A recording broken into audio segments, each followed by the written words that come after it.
The problem is not pleasures.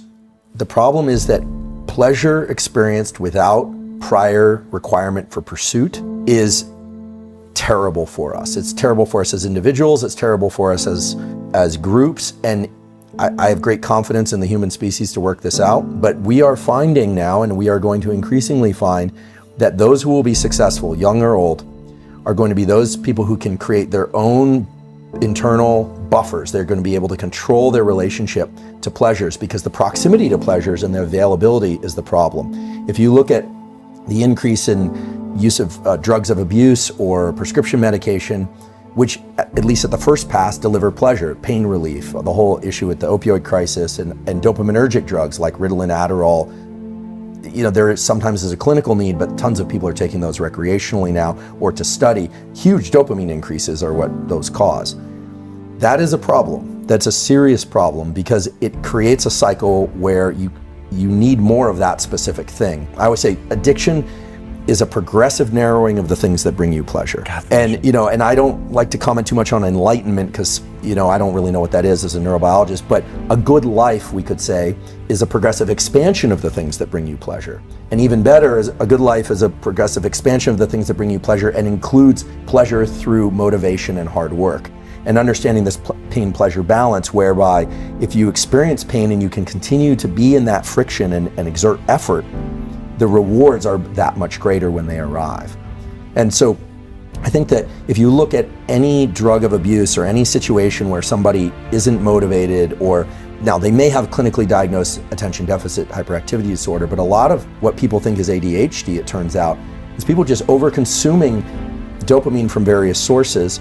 And also the context within a TikTok feed is, the context switch is insane. The brain has never seen, first of all, this is the first time in human evolution that we wrote with our thumbs, but that's a pretty benign shift. And then the other shift is, normally you walk from one room to another, or from a field into the trees, or from a hut or a house, or whatever it is. But now you can get 10,000 context switches in that 30 minutes of scrolling on Instagram or TikTok. And so it's all about self-regulation. We are going to select for the people that can self-regulate.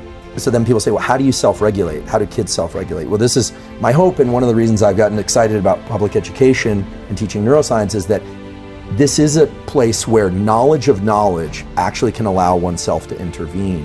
When you think, I'm feeling low, I don't feel good, nothing really feels like good, am I depressed? Maybe, but maybe you've saturated the dopamine circuits, you're now in the pain part of things.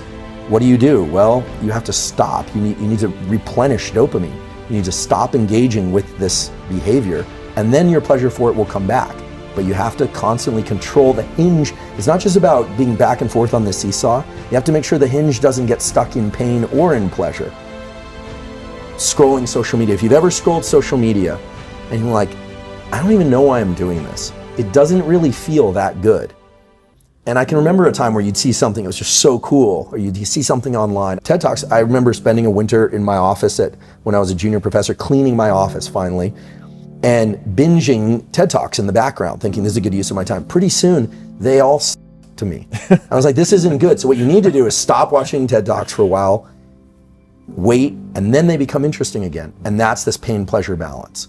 And so for people that aren't feeling motivated, the problem is they're not motivated, but they're getting just enough or excess sustenance. So they're getting the little mild hits of opioid, it becomes an opioid system.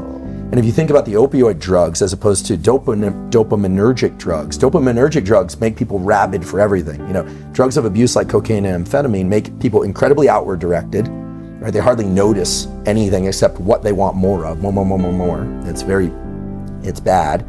So there's that, and then there's the kind of opioid-like effects of constantly indulging oneself with social media or with video games or with food or with anything, to the point where it no longer evokes the motivation and craving. And this is really the new evolution of the understanding of dopamine in neuroscience, which is that dopamine itself is not the reward.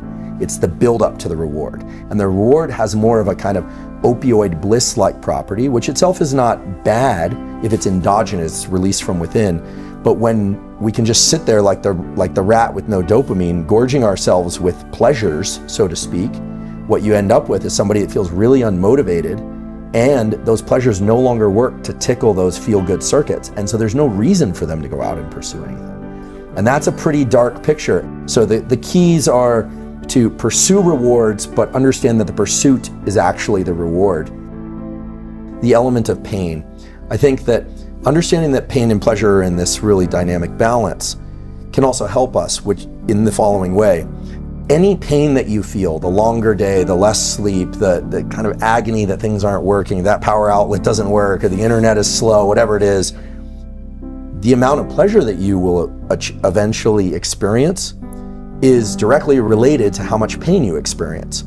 For instance, and this has been discussed in scientific research papers, giving somebody like a 10-minute ice bath, for instance, or even a 3-minute ice bath, or a 1-minute ice bath is quite painful, but there was a study showed that after a painful ice bath stimulus, the amount of dopamine release goes up for 2.5 hours to 250% above baseline.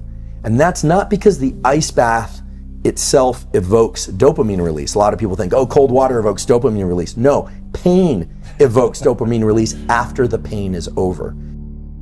How do we spike intentionally? Right. You've talked about we can spike testosterone, but I want to know, can we spike dopamine? So, and you've done this. So your example of craving is actually what you crave. You crave the feeling of craving.